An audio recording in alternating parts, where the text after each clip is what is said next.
Hello, welcome back to another episode of Braver New Worlds, the podcast about the stories we need to tell for the future we want to see. My name is Nathan Young. I am your host, and today's guest is Philippe Lazaro. He is a strategic communications leader who's spent about 2 decades helping international nonprofits and climate organizations tell their stories in a way that actually moves people. And he has an interesting way of doing it. He doesn't go for pulling on the heartstrings or telling a big exaggeration, but really just wants to tell the stories of things that are working when it comes to climate change, climate justice, working with populations in very deeply affected parts of the world, like the Congo Basin and Bangladesh. People that are really on the margins in our modern world, telling the stories about like what's working and the work that they're doing, which I love, and I think that's great. That's such an important way to just tell a story, is to really give some hope, give some vision, give some direction towards a better way that we can all be operating. And, we get in the nitty gritty of the practice and methodology of storytelling, and especially ethical storytelling, which is an important concept in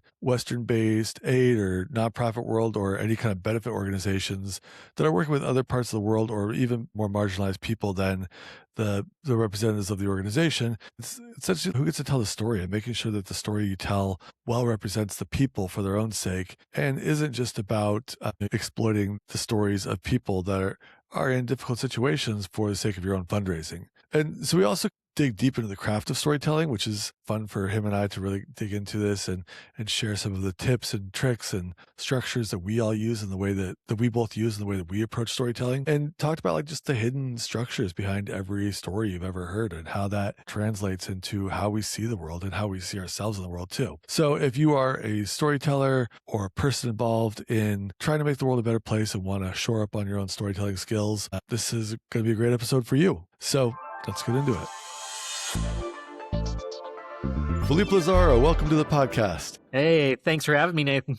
As I like to start all these podcasts, just tell us a little bit about yourself so the people at home know who you are. Yeah, well, I am a social impact storyteller. So for the past, basically for my whole career, almost a couple decades now, I've worked with organizations to try and tell stories of solutions to big problems. Lately, it's been a lot of climate solutions and nature-based solutions, and also taking a big global focus on them. So highlighting changes that are being made. I like to think of the work I'm doing as almost the opposite of the news. And what I mean by that is, people often remark how disturbing the news can be sometimes, or heavy or depressing. And it's often because the news is focused on telling you an aberration, what's going wrong. And I like to focus on what's going right. And the more you see that, the more you realize there's a lot of good that's still happening. Yeah. I know. That's always so interesting because, I'll be watching the news and everything's terrible. And then I walk outside in San Diego, I'm like, everything seems okay. But yes, and you go all over the world in the way that you do your work, right? I do, yeah. I've worked with a lot of international organizations. That's kind of home base. A lot of my desire to work in this space has come out of just a lot of the fun I've had with interacting cross-culturally and in different settings. And so I just wanted to keep going as far as I could with that. Cool. Well, and then, tell us about like some of the projects that you've been working on or some of the things that really come up as far as just some of the more interesting ones or noteworthy ones that just kind of give us a little bit more sense of what you do. Yeah, absolutely. So when I talk about how I've have been focused a lot on climate solutions. One of the big pieces has been telling stories focused on communities that are what I consider on the front lines of climate change, which has 2 meanings. One that, they are the people who are most affected by the impacts of climate. So we're talking about rural subsistence farmers in large parts of Africa, Asia, or Latin America, folks who really rely on healthy land to make a living. And so while, they are positioned to receive the most harm from climate change, they're oftentimes also in a position where they can have the biggest impact and really be at the front lines of advancing solutions. A few years ago, I was in Central Africa, and this was right around the time where they had just announced that the Congo Basin rainforest would be open for oil exploration and ultimately drilling. And I was talking to a leader of a program there who, I was saying like, hey, how concerned are you about this? And the impact it'll have. That rainforest is considered one of the lungs of the earth, mass deforestation there would really create a negative impact against our carbon sequestration goals. And he said, that's bad. But also the best defense against that are communities who understand the value of their forest, who are equipped to make better decisions. And so working with communities who are at the forefront of making those decisions has a big impact. Yeah. Okay. this happens every time. I'm always at this point where I'm like, I got like 8 questions I want to ask you. But let's back up a bit. And so when you say you like tell stories, like you just like go travel these places, you get these stories and you just kind of go sit on a corner and you tell them to whoever will listen, or like what's the medium? How are you telling these stories? I love it. I'm not opposed to doing it that way, but yeah, more often than not, it's working with organizations, kind of understanding, what might be more formally described as like communications goals or even marketing goals. Yeah. And positioning storytelling is really the effective way that people give and receive messages. So we don't just want to talk about, hey, this is what we do and we do a good job at it, but like here's the actual story. Here's the problem and solution. Yeah. Here's who's affected and who has the goal of creating change, and learning how to present the narrative of an organization in that fashion, using the techniques that you would use if you were writing a play or a TV series. A lot of that can be applied to talking about solutions in a way that makes them more attractive and makes people pay attention and want to be part of it. Yeah. But the way you're presenting these stories too is like it's usually like via video, and I'm assuming these videos are shared like via social media, YouTube, all the different channels that people will share these kind of stories. Is that right? Right. Yeah. A lot of pieces of digital content. Video is a big one, perhaps the biggest one. Social, written pieces as well. And also understanding, what is the narrative of the organization. So regardless of the medium, you kind of know how to, present what's going on. Yeah. Yeah. Well, and so now I'm kind of curious, like where your work, when you enter, do you enter where, this organization, they've kind of got the big picture idea and you're going to go there and you're going to shoot the video and tell these stories? Or are you helping actually with like them formulating an understanding of what their big picture narrative story is, and then also going and like, collecting the stories on the ground? Yeah. It goes both ways. It kind of depends on where an organization is and how much work they might have done previously. So some understand their story really well and just need a, kind of a more micro example that serves as a good case study. Others are, more so looking for what is our overarching message or our big narrative. And I'm happy to help find that. But one thing I try not to do is to impose my own sense of what the story is there, but to, especially for a program that's in a local setting, trying to take the time to listen. A part of my process is always spending time with the local teams and sort of the leaders of the community groups and asking them, like, what do you see as the big changes here? Just to make sure that the story being told lines up with what people they are experiencing. Yeah. Well, so I want to ask more about that, but just to kind of like clarify too. And then a lot of times, I don't know if you're at liberty to share like exactly who your clients are, but I'm guessing it's a lot of like NGOs and environmental health nonprofits and that type of thing. Is that who we're talking about as far as like your clientele, or is there somebody other types of organizations? Yeah. I've worked for a decade with Plant with Purpose that does, international development work coupled with ecosystem restoration. I've worked with Project Drawdown, with Beds and the Bangladesh River Keepers. So kind of a variety, but I think some of the things that they often have in common are finding the intersection of where nature and culture and human communities intersect. Yeah. Okay. And so I want to premise this by kind of like, I'd be very curious to hear more about how you take these stories and you translate them in a way that's going, because I'm imagining like you're collecting these stories in these places, different places, like, Project Drawdown, and what was the other one? It was like the Bangladesh water something. Water and Keepers. There was some other one. I'm sorry. Yeah. And so you go to places like Central Africa and Bangladesh and very different cultures from what we have here in America. And so, you started talking about how you collect these stories, but then also like you've got to sort of translate these stories for American audiences. And I'm imagining it's American audiences that like your clients are hoping will see the story and give money, right? Yeah, more or less. Sometimes it comes through the funnel of expanded awareness, but it ideally leads to, more revenue to grow the program and further invest in the work being done. Yeah. Okay. And so, so I'm kind of curious about that translation. And like, maybe let's start with, when you go to these environments and you go to these communities and you're talking to people, I mean, it almost makes it sound like part of your job is a little bit of like a reporter or a documentarian, but maybe can you give a little bit more of insight into how you go about finding the right people and collecting the stories and figuring out who to talk to? Yeah. So a lot of that comes through just the organizations I partner with. And a lot, especially for US based organizations or more international ones, will still have a local or a regional office that often ends up being the main person I work with.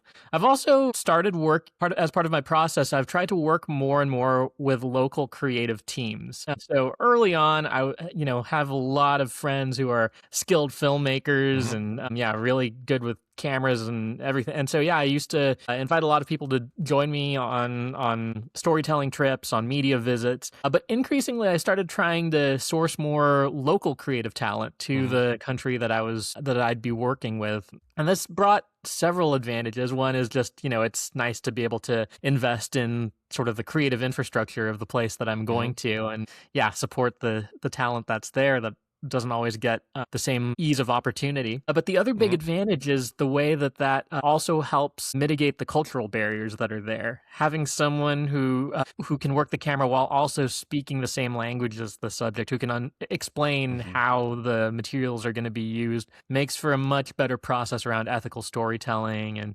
consent and just making sure people understand what will happen with the interviews to bridge that gap. And, different places have different norms around how to approach an interview with a much older person or something cross-gender. And so, having someone who is aware of all that makes for a much better process. Yeah. Okay. And so, tell me more about that ethical storytelling. Because as you know, I teach storytelling as a tool. So whereas you go out and you get the stories, I'm a lot of times working with the organizations to help them develop these skills for storytelling. And this idea of ethical storytelling comes up a lot, especially with nonprofits. So maybe tell us more about that from your point of view. Yeah, some of it I have mentioned a bit in passing, but I think one of my core principles to ethical storytelling is to get people to tell their own stories in their own words as much as possible. And that's a thing that has historically been violated a whole bunch, especially in the charity space and in the NGO world.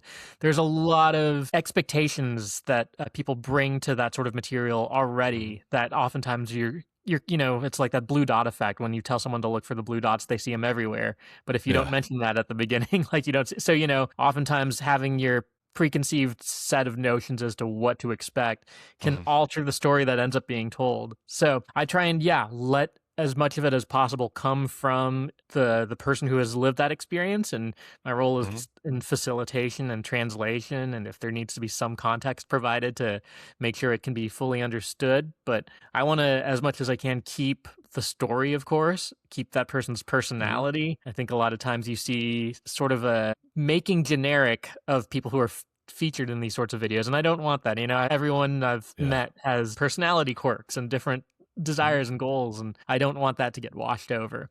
And then, I think another big piece is consent and informed consent. So making sure people know, what they're doing, how it'll be used, and all. Once you find that, oftentimes it turns into enthusiastic consent. They have a strong relationship with this organization or this work, and they're very happy to serve as a spokesperson or to offer their example. But you want to make sure that that's all clear up front. Yeah, definitely.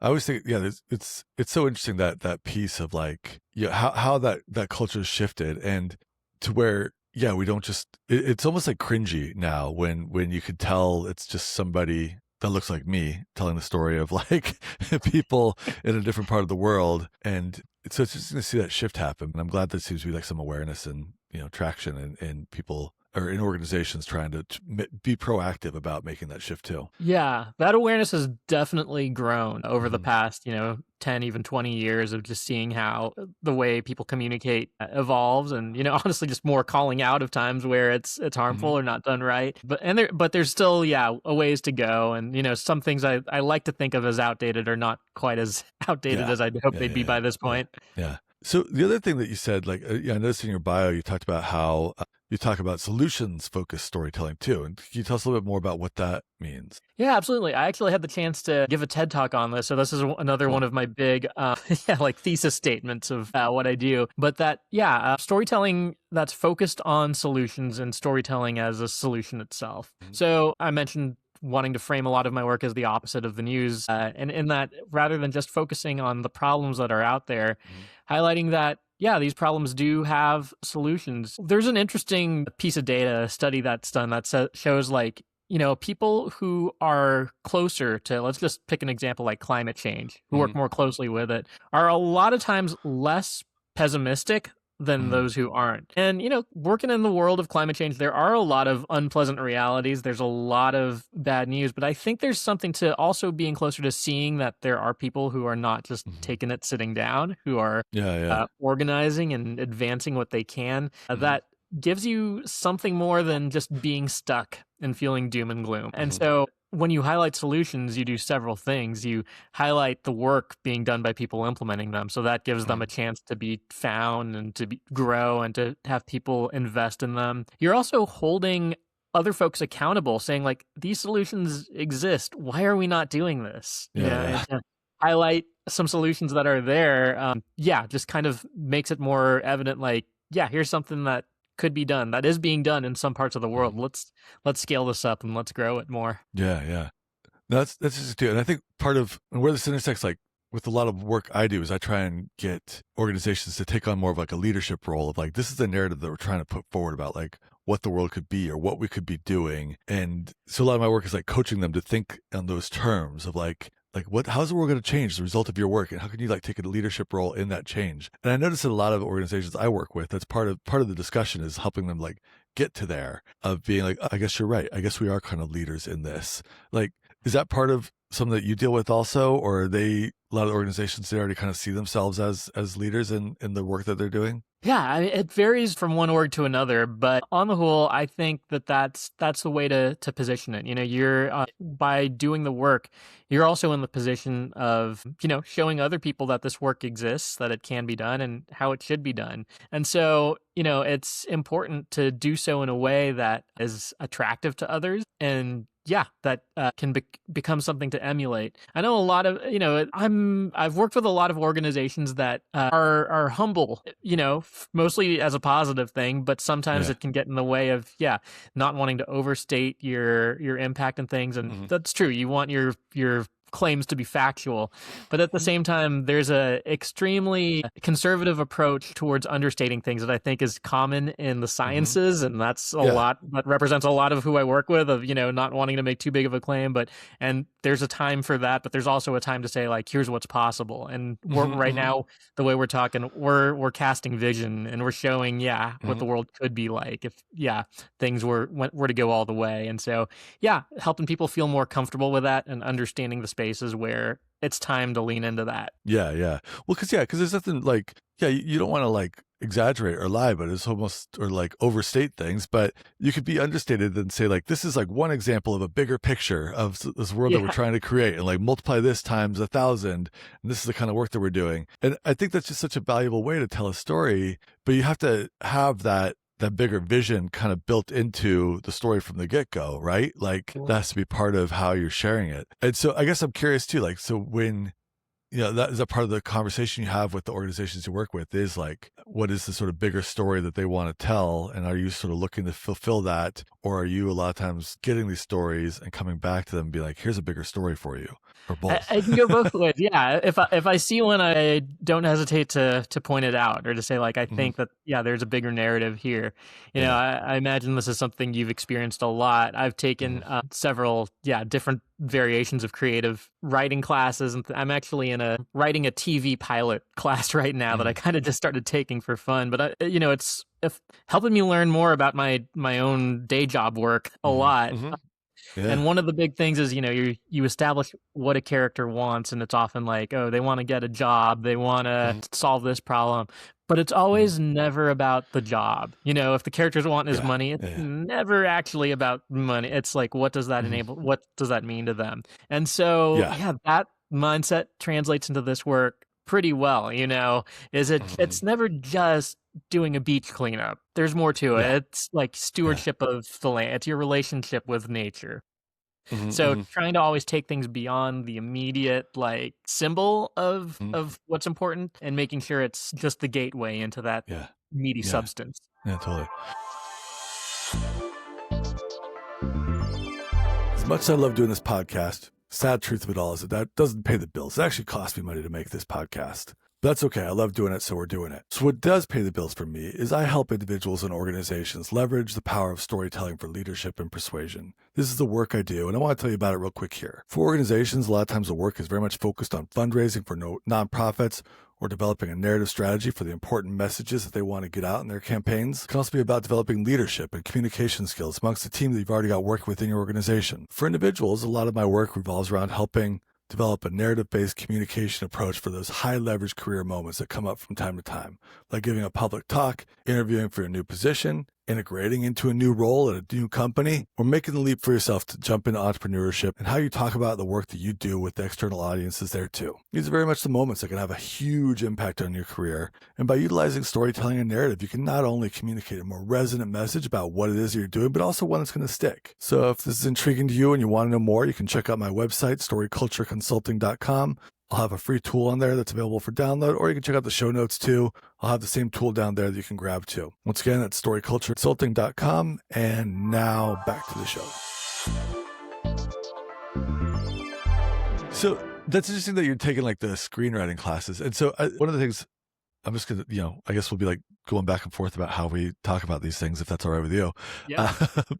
But one of the things I always teach is this concept of like the Hollywood treatment. I don't know if this comes up in your screenwriting classes or not, but and I'm not sure to what degree this is like still part of the deal. But I used to work with a bunch of screenwriters back in the day, like 10 years ago. I helped a lot of screenwriters like with their pilots and editing their scripts and stuff. And one of the things they always talked about is, okay, I need to make a treatment. And basically a treatment was this 4 questions that you write answers to, and they just put it on the first page of the script that you turn in to see if anybody in the producer will read that and see if they want to pick it up and go with it. And the treatment's like, who's the main character? What do they want? What's stopping them from getting it? And what's at stake if they don't succeed? Mm-hmm. So it's like, that desire, the obstacle, and then like the stakes. What do we stand to gain or lose here? And I always think that's like such a very simple but elegant way to think about storytelling. And then also to your point, then I also talk about like there's the 3 layers of storytelling. And one is just like the physical one, like they want to get a job and they want to make some money. And then there's a mental, emotional layer of like, they want that relief, or they want to feel like worthy of,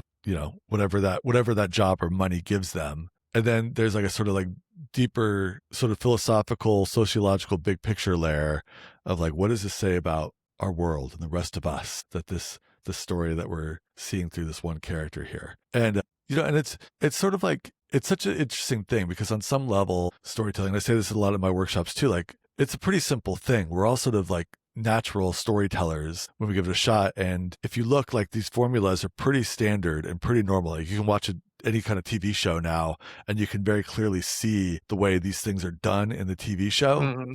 But at the same time, like people get like master's degrees in this stuff. And like, there's like such an art to it also of like really understanding like how to make a story work. And so I guess now I'm just sort of riffing off about how like, yeah, you're being such a student about it. You're taking screenwriting classes and everything. Like, that's great.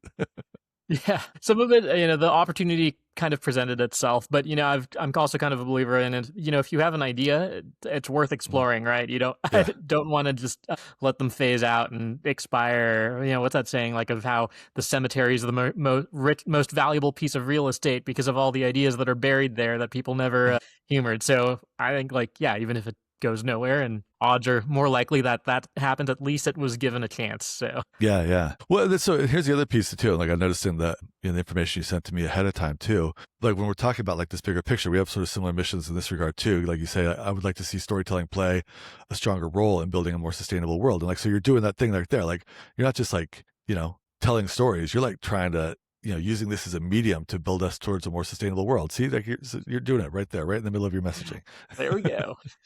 Yeah. No, I just appreciate that. Like, it's always interesting to talk to other people doing this sort of similar work that in this, and just sort of understanding the dynamics of, connecting just this very human way of communicating and all the opportunities and implications of it. Because yeah, it is like, it's just such a powerful thing. And it seems maybe, I don't know if this happens to you ever, to where it almost seems a little bit second nature. You kind of get a sense of like how these things work and how these things come together. And you'll be talking to some people, and in your head, you're kind of plotting out how it would go together in a story. And it's, sort of second nature to you, but you sort of see examples out there where you're like, these people don't know how to tell a story. They have no idea. They're like millions of dollars were spent on this, and no, there's no story here to latch onto. Yeah, I mean, storytelling, so much of it is patterns. And I think if you have like a creative inclination at first, that almost seems limiting or frustrating. Like, is there even such a thing as like creativity, or are we all just, recycling the same stuff? But, yeah,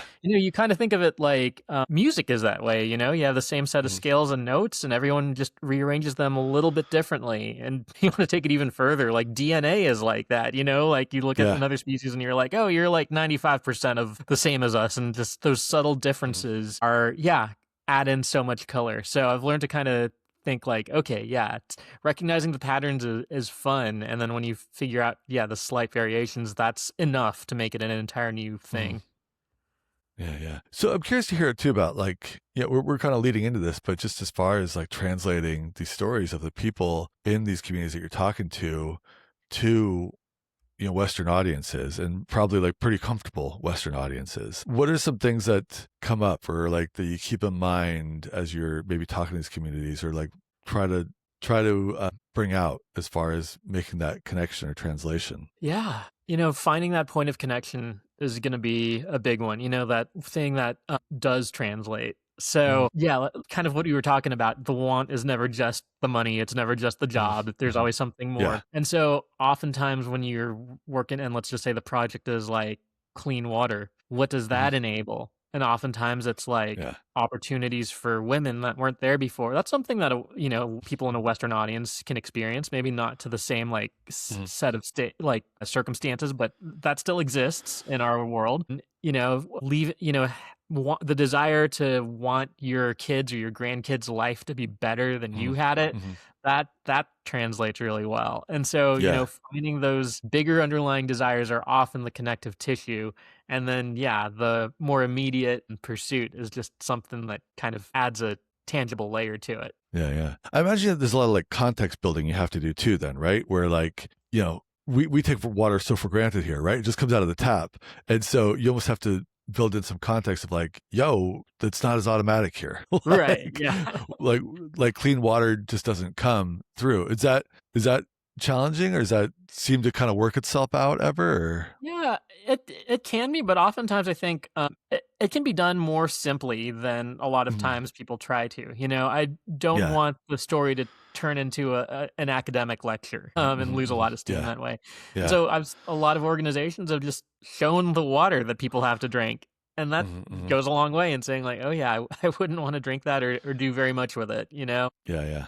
Showing the amount of time somebody has to walk to get to clean water. That's another way to showcase it. So I think there is a bit of translating across different contexts, but there are also are a lot of simple ways to get there, and sometimes there are things that are more complex, but I have fun with those too, just because it's kind of the way my brain works, is liking to pick things apart a bit. So when I do get to do more like explainer style, that can be fun. Okay. Yeah. Well, it's sort of like good old fashioned show don't tell there, right? Right.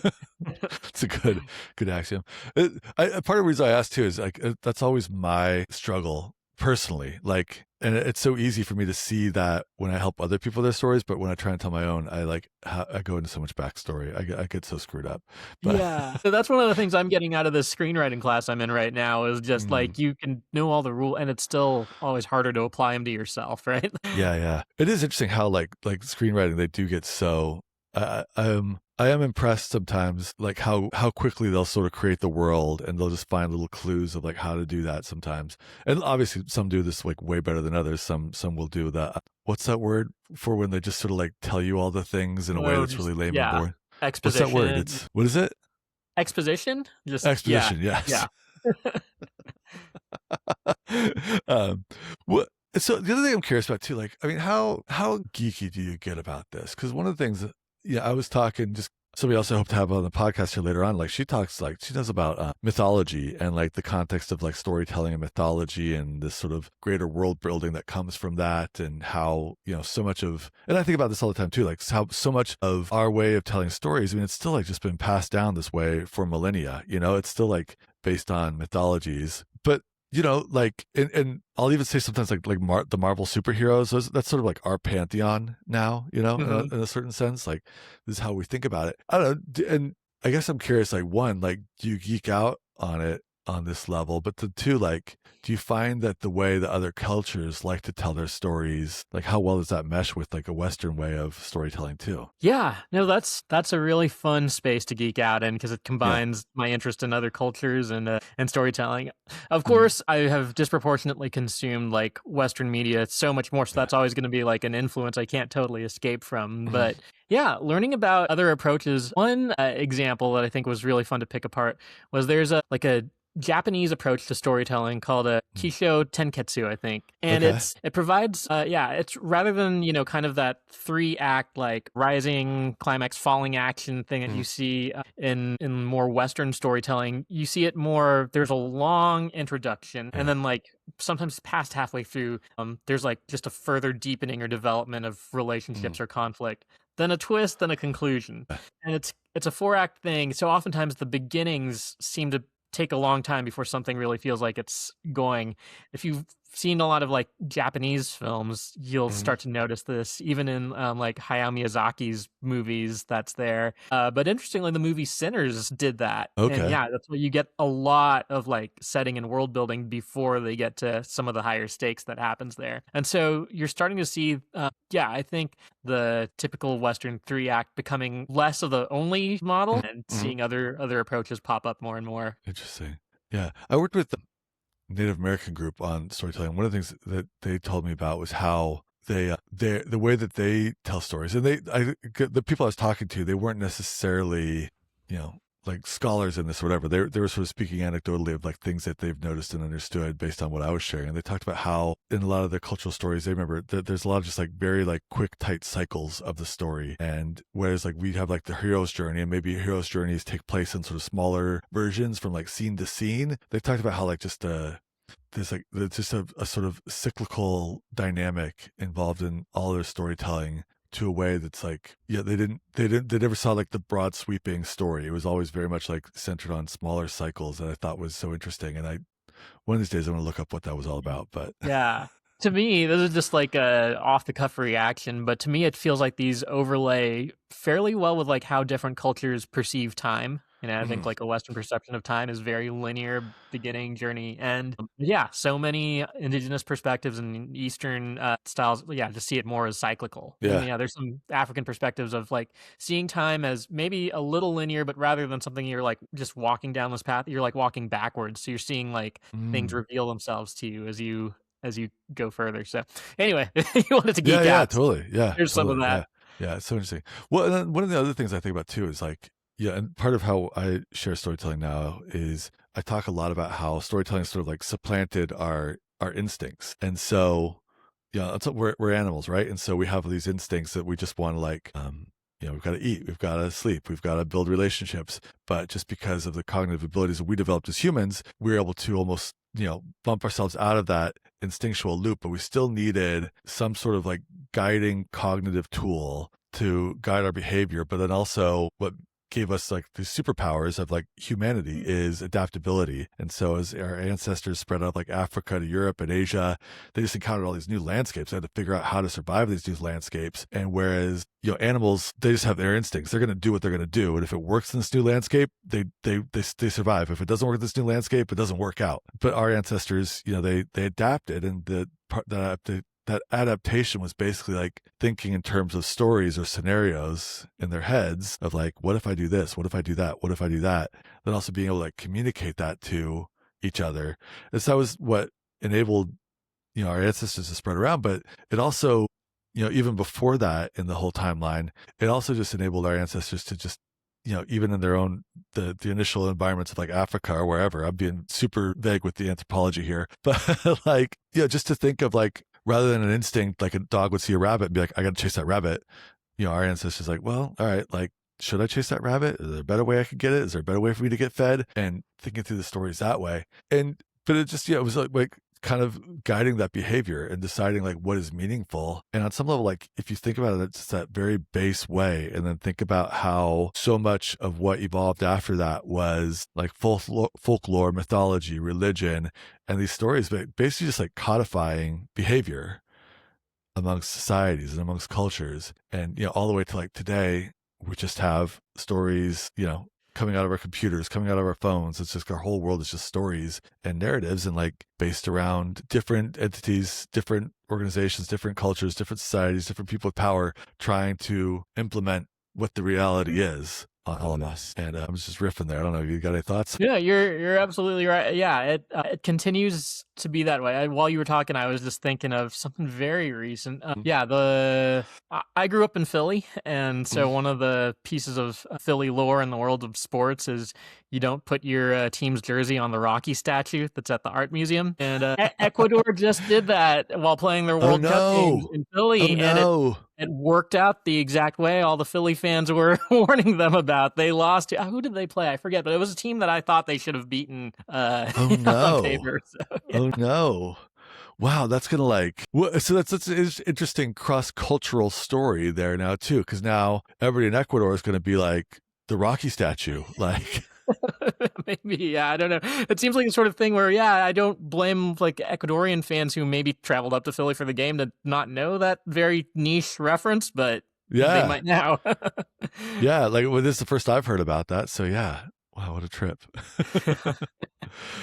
Well, let's see. So I guess I'd be curious also to hear a little bit more about, especially when you're working with nonprofits and NGOs, like you mentioned in the notes you sent me too about like just the relationship between storytelling and data, and how those interact. And maybe can you tell us a little bit more about what was on your mind with that, and one of the ways that, or how the ways that you try and explore that? Yeah, definitely. I mean, a lot of what's been kind of an overarching theme in my work has been building a better relationship between kind of those two, ways of sharing information, statistics and data, and stories. And yeah, I've worked with, especially working in the world of climate organizations or development organizations that invest really heavily in their monitoring and evaluation team. I think sometimes there can be a bit of skepticism between the two sides. And just, the data is the data. It's like you often hear like, they're the numbers, they don't lie. Like, with stories, you can kind of, it's anecdotal evidence. You can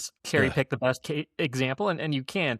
But when it's working well, data shows you that when you hear a good story, that it actually represents a whole, that it, it is an example, but there's more where that came from. And this experience is not an outlier from what people in the program, what people in the community are experiencing en masse. And so, data has that like empirical validity to it that stories don't. But stories also have something that data doesn't quite have, which is this ability to kind of color in the information with details that are also an important part of the work. If you're measuring something like income at a household level, what you might be missing is how that impacts a person's self-esteem, which might be colored in with the story. You can codify that and assess self-esteem empirically as well, but that's still going to not quite capture all the fine points that you might get in like a personal testimony. And so realizing that these things shouldn't be in competition with each other, and as much as I can do to relieve the skepticism between the two practices, they're both really important at showing solutions and impact and improving them. But to build that harmonious relationship is something I aim to do in my work and hope to encourage in the change-making world at large. Yeah. Okay, cool. Well, I mean, it feels like a good spot to wrap it up. Is there anything else that's like on your mind or that you wanted to bring up or come back to? Or wait, I actually just thought of something. Well, so there's something you said earlier that stuck out to me, and it was you talked about how you're working with these communities in like the Congo rainforest basin, and there was a line about how sometimes these people that are sort of on the front lines, or they have the opportunity to make the most impact. And on one hand, I kind of like get it because they're on the front lines, but I also like I can't help but wonder if so much of what is happening on their end is like a trickle down effect of like what is happening here in America, right? Yeah. And so they're just like I got a little ping of like skepticism in that statement, and I guess I'm just curious to hear a little bit more about like what your point of view is there, or maybe what you meant there. For sure, yeah. So I want to emphasize the agency that people have over there, but I also don't want to take away the connectivity that exists, globally, even between like here in the U.S. and over in Central Africa. So with that, I think science, when you look at things scientifically, you just realize more and more like how connected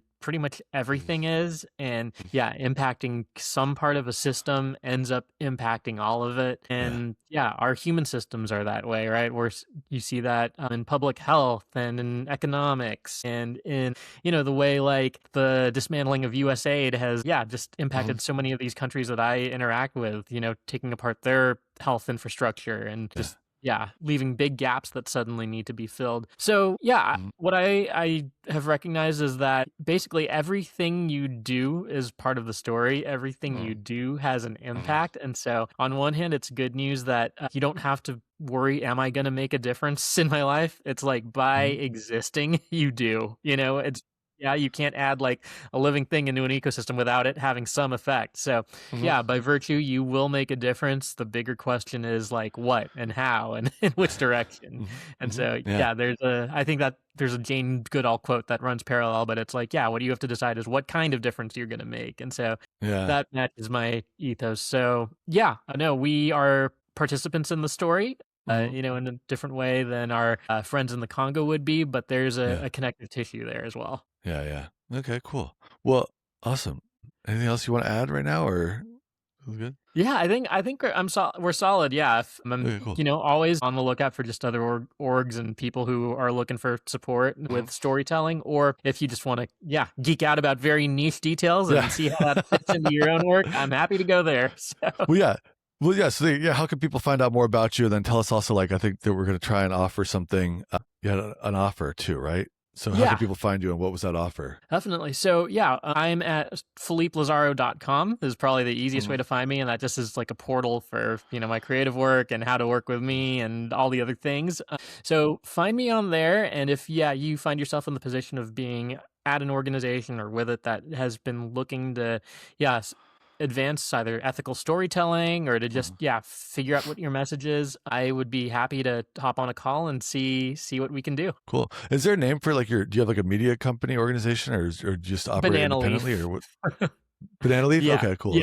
That's around, I mean, the sites are linked to each other, but that's also around at bananaleafstorytelling.com. Okay, cool. Right on. Perfect. All right. Well, Philippe Lazaro, thank you so much for joining us, and keep up the good work. All right. Thank you so much for Philippe for joining us on the podcast today. There's one big takeaway I'm sitting with. It's this idea of like the goal of storytelling isn't just to tell someone else's story well, but to do it in a way that they recognize themselves in the story when it's done. I think that's actually a really interesting way of looking at it, especially when we're talking about the idea of ethical storytelling. And I'm just sitting with this idea that like, we're already part of a story, like there's no getting out of it. And so then it becomes like, what kind of difference do you want to make? And I think that's something that we all have to think about because we're all engaged in everything that's going on in the world on some level, especially if we're here in America. So much of what's going on is for our sake, so to speak. So we can't just ignore that, right? So think about like, what is the difference you want to make and how do we go about making that? If you really liked what you heard from Philippe, I definitely encourage you to check out his work more closely. Banana Leaf Storytelling is the name of his newly launched agency, and there's links in the show notes for social media and his website and everything that you can reach him at there too. And also, if this episode gave you something to think about, do us a favor and share it with someone who you think would get something out of it too. You can also subscribe so you don't miss the next episode of Braver New Worlds. And one of these days, I swear I'm going to be doing a newsletter. It's going to happen.